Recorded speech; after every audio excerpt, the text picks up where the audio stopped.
You're listening to Dollars and Cents, brought to you by Midwest Money Management, your local full-service, comprehensive financial planning team. Midwest Money Management, where hope is not a strategy. Connor is with us. He's a certified financial planner professional at Midwest Money Management, and he will be playing our game, Stump the Money Manager. How are you doing, Connor? Oh, boy. I'm good, Al. This sounds like fun. Well, I think, folks, if they get anything from you and I chatting today or when we're doing this, is they got to sign up for the stuff you guys send out, because it's not too much. I think I get a letter every other week, an email, and I got a video sent to me, which I thought was not too much. It was like 1 minute long, and it hit me, and I think folks should really get it, because the letter has got like things going on in the country and how everything yada yada, but it makes you think. Then this video came out. You said, "Can I play it? Can I play it? Are you allowed to play it? Can I play it?" Go ahead. So this hits me, and I'm going to make sure I get all the buttons pushed right. So you guys send this thing out, and it's exactly what kind of we've been talking about. Estate strategy plans. What do you got to do? Let's see if Connor can answer the 4 elements of an estate strategy. Having an estate strategy puts you in charge of life's important decisions. Here are 4 elements to consider. Number 1, write a cheat sheet letter. A cheat sheet is not a legal document, but a letter can help your beneficiaries locate important papers and outline your final wishes. Number 2, set up a living will. Living wills, also known as advance directives, address the medical care that you want to receive. Typically, living wills address whether you desire life-saving medical measures, but they can address other medical wishes. Number 3, think about a living trust. Living trusts are created and funded by assets you put into them while you're alive. The assets in the trust then pass to a beneficiary after your death. Number 4, establish powers of attorney. A power of attorney lets another person execute personal and legal matters on your behalf. A medical power of attorney designates who will make healthcare decisions for you in an emergency.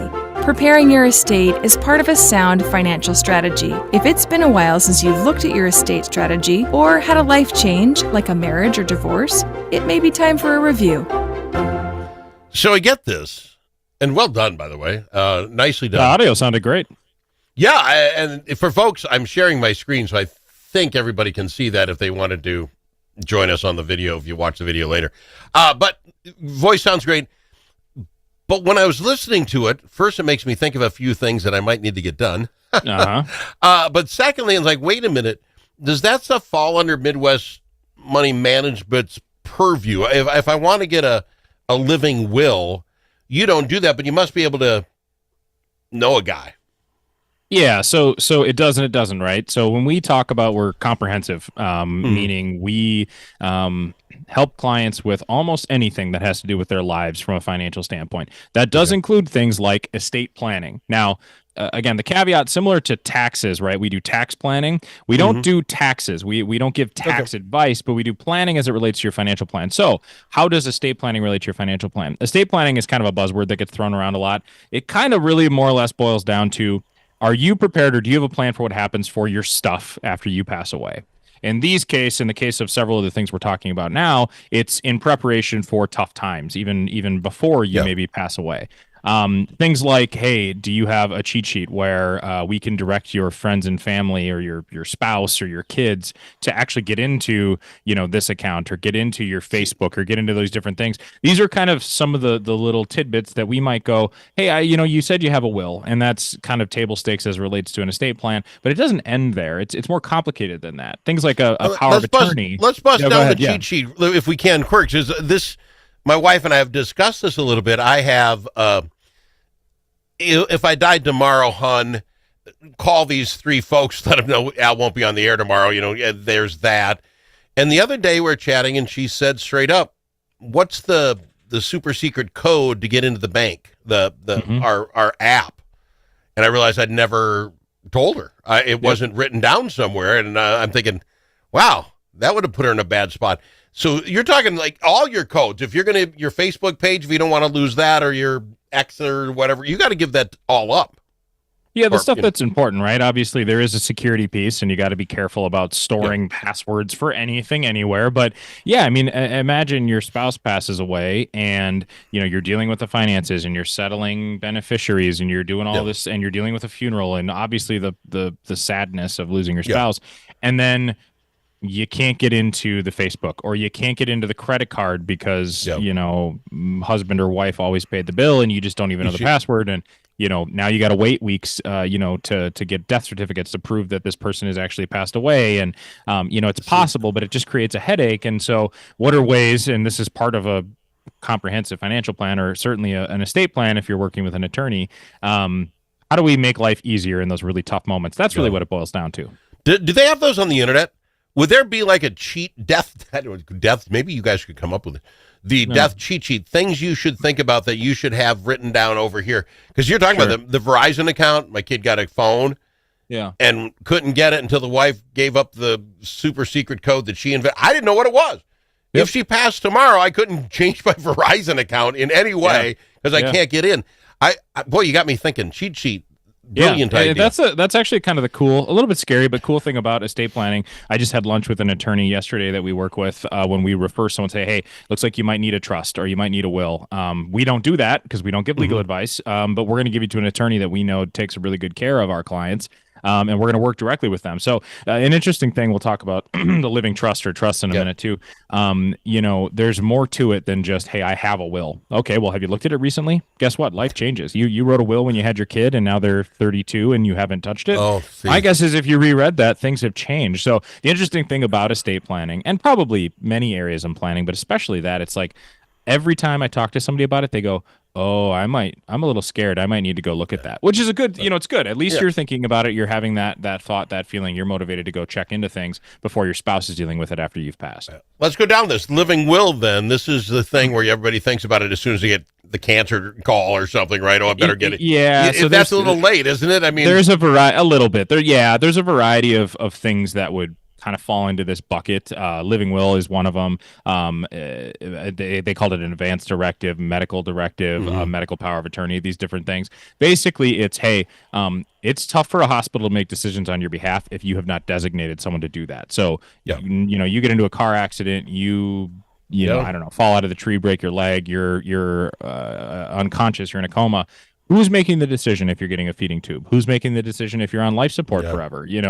Those are the things that have to be decided. Or even beyond that, hey, you're, like you said, you're under cancer treatment, and frankly, you're just not all there mentally right now because chemo is horrible. And who's making decisions? The nurse isn't coming in and going, hey, Al, do you want some more of this or more of that, or should we do this? And so that's what the living will is, in that genre of document. It's laying out, and again, that's a little bit, it's prior to you passing away, but I would actually even revise my summary of estate planning. Estate planning kind of is broadened these days into having a plan for life's really, really bad moments. I think that's I think I'm accepting my summary of that.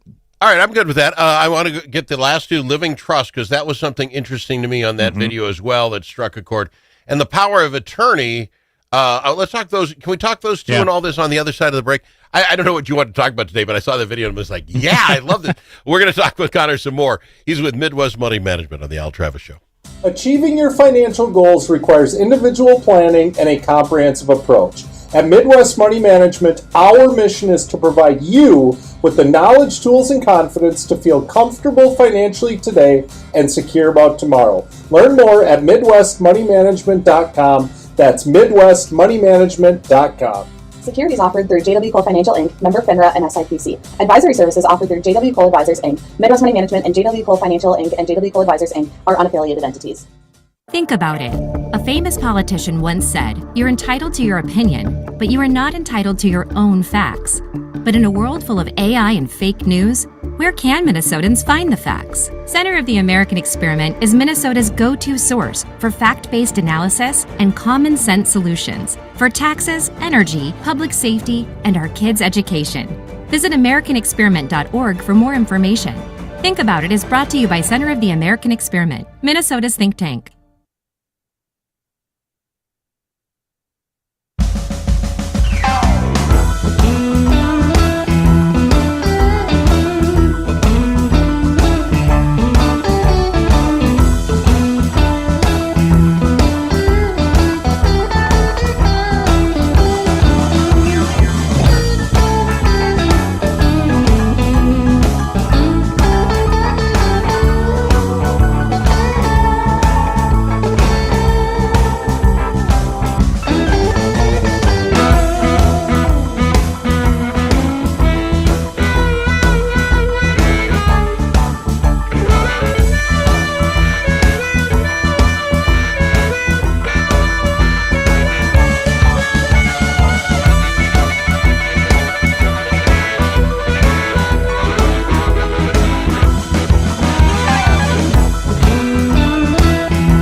The Al Travis Show, the last place you can go and hear all sides. Respectful, thoughtful, and grateful. We've got Connor from Midwest Money Management talking dollars and cents with us. Cheat sheets, brilliant idea. Folks are thinking about that. I just, the number of things we know and it's in our phone in the thing. Get that. The living will scares me a little bit, to be frank. I think if I sign this off to my kids, they'd say, how soon can we start? I'm not big on that. But the living trust, the thing in the video that got me about this, because honestly, if you're going to have anything left behind, as I think most of us would like, how to get it to you wanted to get it without spending as much taxes as you got to spend, because, you know, the government wants your...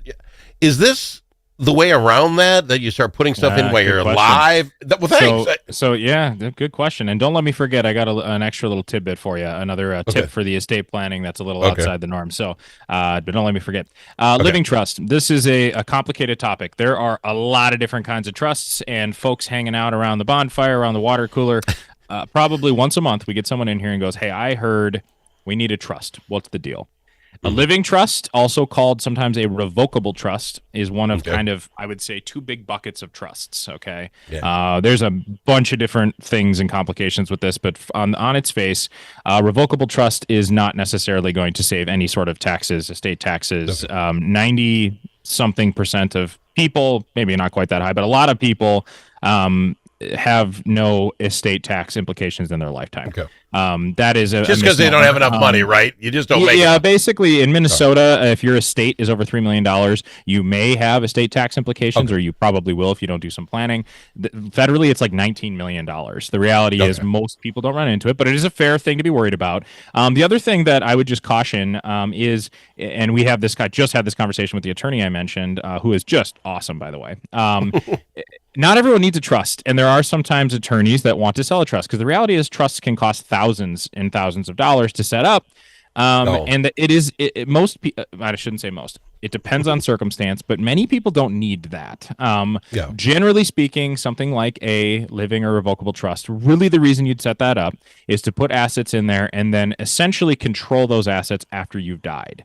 So instead of, for example, I have my investment account over here and I have my house, and I have those both beneficiary to my spouse and then maybe my kid if my spouse is already dead, and when I die it goes to the beneficiaries. Instead of that, a trust you might set up because, hey, maybe my kid isn't quite mature enough and I don't want them to get all this money or these assets until they're 25 or 35. Maybe there's one of your beneficiaries maybe has, you know, God forbid, a drug problem, and there's some substance things there where they can't have it. So you're trying to actually control assets beyond passing away. The thing that I would caution people, especially those people that are listening right now going, well, I already have a trust, we're good. You should take a second look. And if you just went and you paid an attorney money and you set up a trust, that's fine. That's great. If you didn't then take the next step and work with a financial planner or work with your financial institutions per your lawyer's instructions to actually put things in the trust, it may not matter at all. It may not even control anything, and you spent thousands of dollars and you didn't move anything into the trust. See, this is why you got to get Midwest Money, man. You got to get somebody like you guys, because it gets too complicated. I'm just a radio guy, for God's sakes. No, that's exactly it.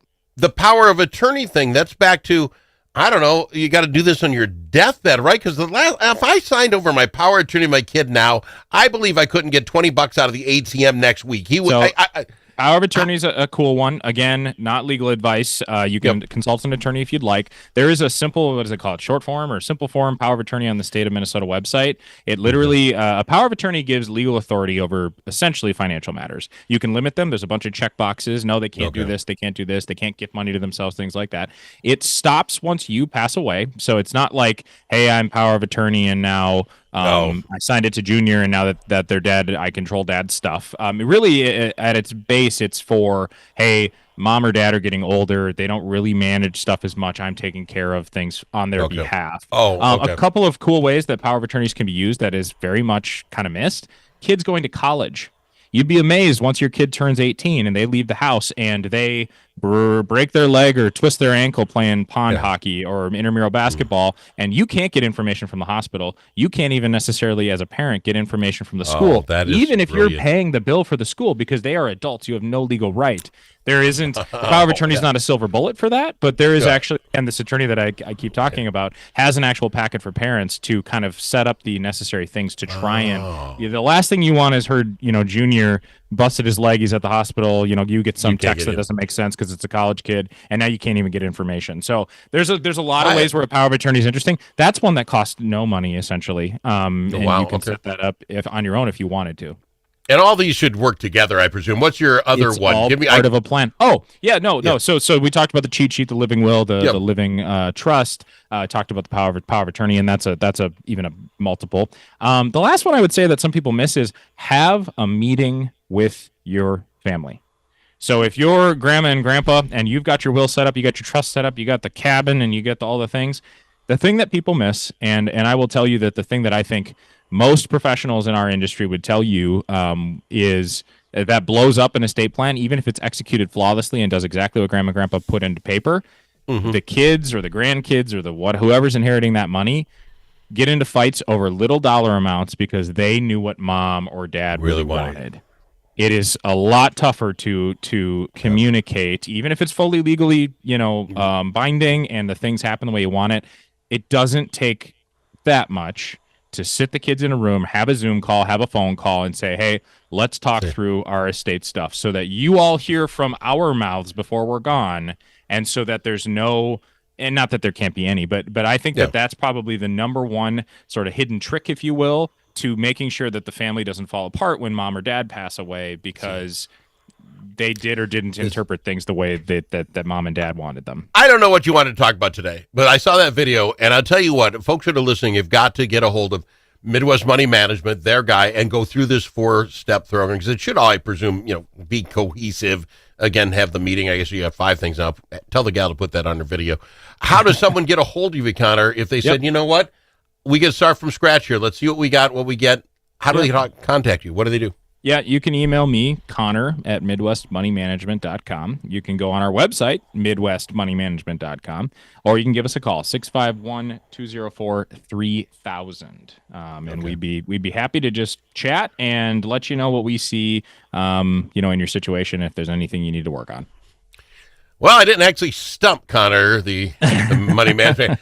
I find it intriguing. Well, you used the video that we sent out yesterday, so I'd hope you couldn't stump me on it. Well, and again, this is probably pretty normal stuff for you, but I think for the rest of us, that 4+5 things now is something we all need to think about. And thank you for doing it for us, Con. Midwest Money Management, of course, dollars and cents. Thank you for being here, Con. Yeah, absolutely. I will see you next time. You've been listening to Dollars and Cents, brought to you by Midwest Money Management, your local full-service comprehensive financial planning team. Midwest Money Management is located at 17316 Kenyon Avenue in Lakeville, Minnesota. Securities offered through J.W. Cole Financial Incorporated, member FINRA and SIPC. Advisory services offered through J.W. Cole Advisors Incorporated. Midwest Money Management and J.W. Cole Financial Incorporated and J.W. Cole Advisors Incorporated are unaffiliated entities. Any opinions expressed are those of Midwest Money Management and not necessarily those of J.W. Cole Financial. You should consult a qualified professional for advice on tax and legal matters.